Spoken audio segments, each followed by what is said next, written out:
अमित शाह अब देश में कौन सा कानून लाने जा रहे हैं? जो लोग अमित शाह के अगले कदम के बारे में सोच रहे थे, उनका इंतजार अब शायद खत्म होने जा रहा है, क्योंकि अमित शाह देश में अब नया कानून लाने जा रहे हैं। इस कानून के आने के बाद खत्म हो जाएगा शरिया कानून। अब जो होने जा रहा है उससे पूरा देश का भविष्य बदलने वाला है। मुस्लिम बहन बेटियों की जिंदगी भी इस कानून के लागू होने के बाद बदल सी जाएगी। जब पूरा देश पेट्रोल और बढ़ती महंगाई के दाम गिन रहा था, उधर अमित शाह कट्टरपंथियों को हिला देने वाला प्लान तैयार कर रहे थे।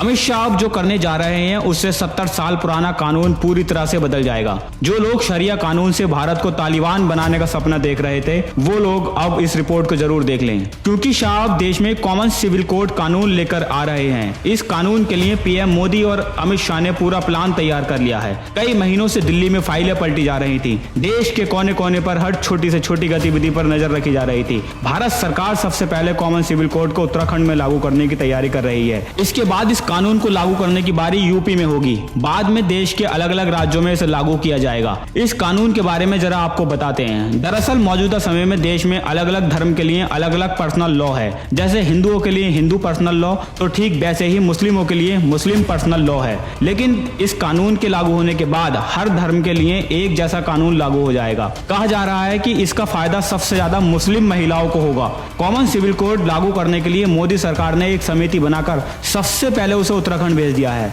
यह समिति लोगों से बात करेगी और दिल्ली गृह मंत्रालय को अपनी रिपोर्ट पेश करेगी, जिसके बाद उत्तराखंड में कॉमन सिविल कोड लागू करने की कार्यवाही शुरू की जाएगी। इसके लागू होते ही सभी धर्मों के कानून समाप्त हो जाएंगे। सिर्फ एक देश एक कानून चलेगा। आपको जानकर शायद हैरानी होगी कि पिछले 70 सालों में हिंदू सहित सभी धर्म के कानून और नियमों को बदला गया, लेकिन मुस्लिम लॉ के कानून में बहुत कम बदलाव देखने को मिला।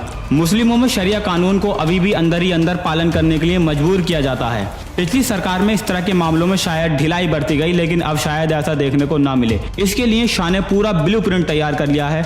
देश के अलग अलग राज्यों से रिपोर्ट आने के बाद उसके आधार पर संसद में एक विधेयक पारित किया जाएगा और बाद में इसे कानून बनाकर पूरे देश में लागू कर दिया जाएगा। शुरुआत में इसका विरोध शायद कहीं देखने को मिले, लेकिन इसको मानना सभी के लिए मजबूरी हो जाएगा। देश में समान नागरिकता कानून लागू होने के बाद देश की अदालतों पर भी लगातार बढ़ते मुकदमे कम होंगे, क्योंकि धार्मिक कानूनों की वजह से चल रहे सिविल मुकदमों में अपने आप कमी देखने को मिलेगी। फिर देश में आईपीसी यानी भारतीय दंड संहिता की तरह सब पर एक समान कानून लागू होगा। मोदी सरकार के अब तक के कार्यकाल की बात की जाए तो कश्मीर से धारा 370 और राम मंदिर का फैसला सुलझने के बाद देश में अब कॉमन सिविल कोड लागू करने की तैयारी हो चुकी है और इसकी शुरुआत उत्तराखंड से हो रही है। कॉमन सिविल कोड लागू होने के बाद एक देश एक कानून सब पर लागू हो जाएगा। देश में किसी भी धर्म के लिए कोई विशेष कानून अलग से नहीं रहेगा। सबके लिए एक ही कानून लागू होगा। सबसे पहले इसको उत्तराखंड में लागू किया जा रहा है, उसके बाद यूपी और फिर अलग अलग राज्यों में इसे लागू कर दिया जाएगा। देश में कॉमन सिविल कोड लागू होना चाहिए, इसे लेकर आप क्या कहते हैं? आप अपना जवाब हमें कमेंट बॉक्स में बता सकते हैं। न्यूज़ पिलर के लिए ब्यूरो रिपोर्ट।